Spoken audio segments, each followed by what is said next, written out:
Hi there, Taurus. Welcome to your April 2024 General Tarot reading. It's Raina here. Oops. I was shuffling the cards with some cards facing up. I always laugh because it was a Taurus person who said to me, "How come you don't show your face? That's really sketchy." Uh, that's Taurus for you, because Taurus is like, I want the sensory proof of something. I want to see something. I want to smell it. And well, you can't smell me. I want to hear it, taste it. And what's the fifth one? Touch it.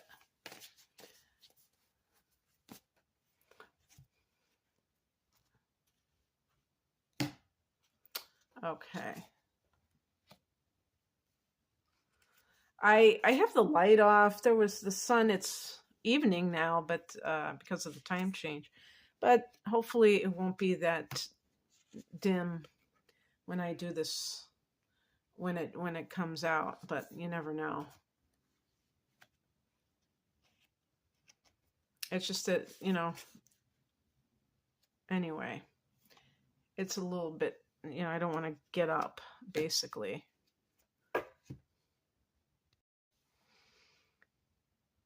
And the sun, yeah, the sun is coming out a little bit, illuminating things a little bit more. Okay, so the heart of the matter is the High Priestess. This is about tuning into your intuition. You just heard me talk about the five senses. Taurus is the first earth sign. So you're very much connected to the five senses. There's nothing wrong with that, except for the fact that you're a spiritual being having a human experience. If you get too earthbound, then you cease to honor anything but those five senses, and it can limit your perception. So there may be something that is going on with you that is connected to this issue in some way. The High Priestess sometimes can be about, it's kind of like, something is happening, but you can't put your finger on it. You don't have any quote unquote proof. So oh yeah. This is the card of marriage, the 10 of Cups, but it's in the challenge position. So it may be like marital woes. And I'm not just talking about legal marriage, any kind of like serious monogamous relationship. You may be feeling like something is off, the dynamics are off, but you can't put your finger on it. And it's like, it might be driving you a little bit crazy, because it's like the other person may even be like gaslighting you sometimes and saying you're crazy for thinking that way. In the past position, we have the Three of Wands. And this is very strange, unless you're the one who is, I don't think that you're the one who is cheating, because when the High Priestess really is a card of like tuning into something at a higher level, so, or becoming more spiritual. You know what I mean? So the Three of Wands is about expansion. So what that suggests to me, this is in the past position, is that, and this may be related to the transit of Uranus and Taurus in your sign, where you're kind of doing things out of the box. Taurus tends to be a very conventional sign, and Uranus is very unconventional. So you may be doing things that you wouldn't dream of doing in the past, or you may be wanting more freedom in general.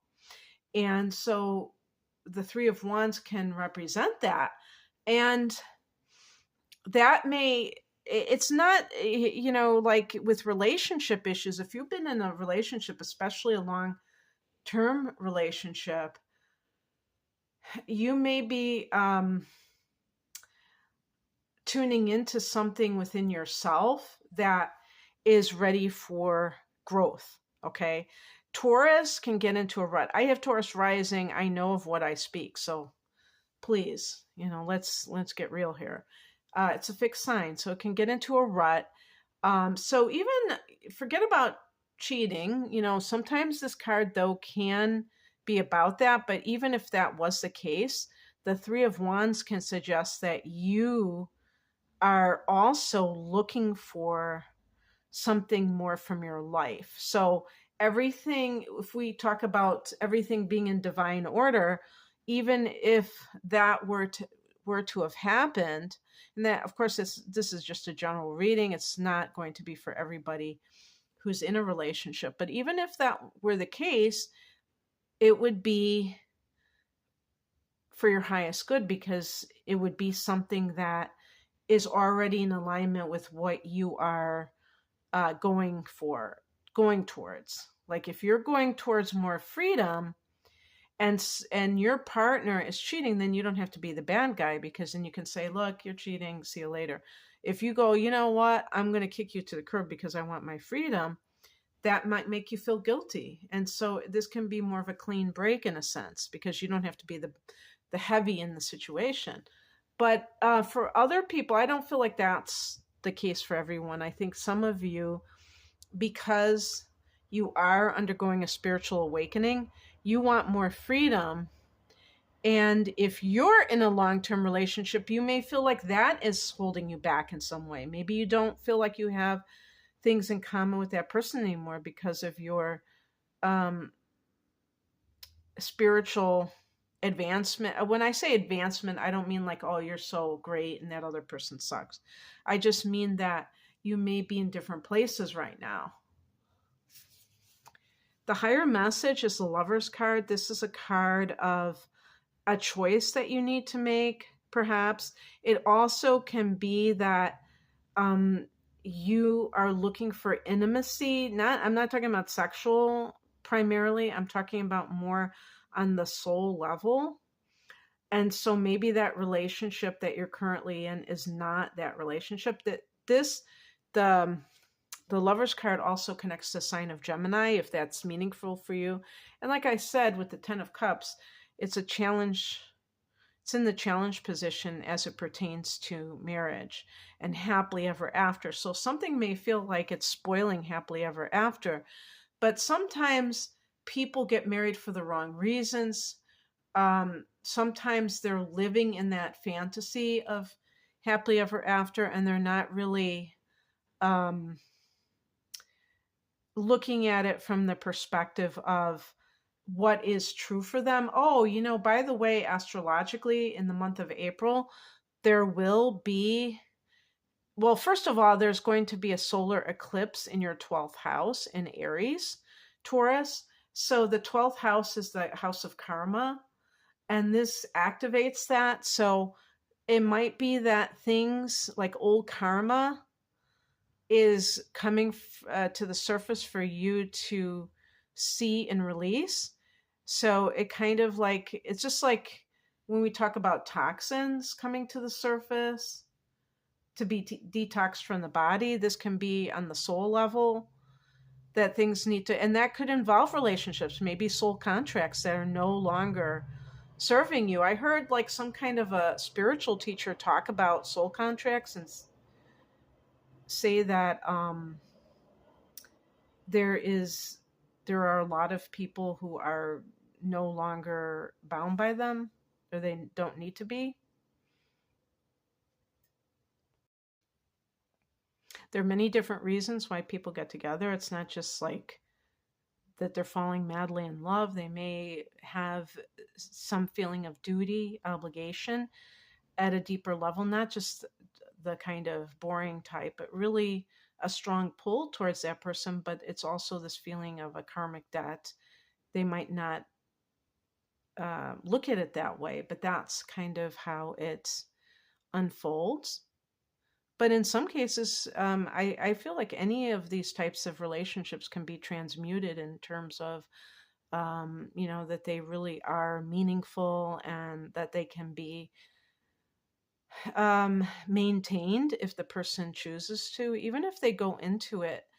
For, like, an example would be if a woman gets pregnant and so they decide to get married because they feel like they have to be these parents to that child, and somewhere along the way they begin to feel like they're not really compatible, and that the child is just keeping them together. Well, maybe in some cases that's true, and you will see that the people drift apart, and especially when the child gets older, they won't feel as compelled to stay together because the child is independent.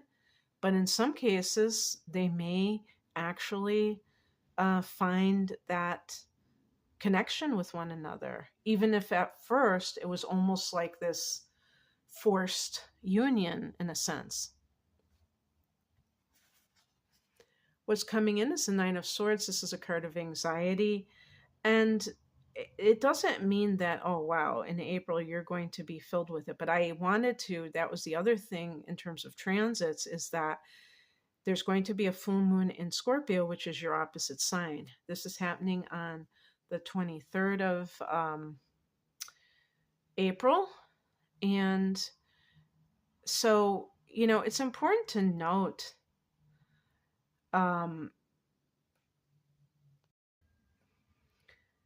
Taurus, that this Jupiter Uranus conjunction on the 20th is in your sign.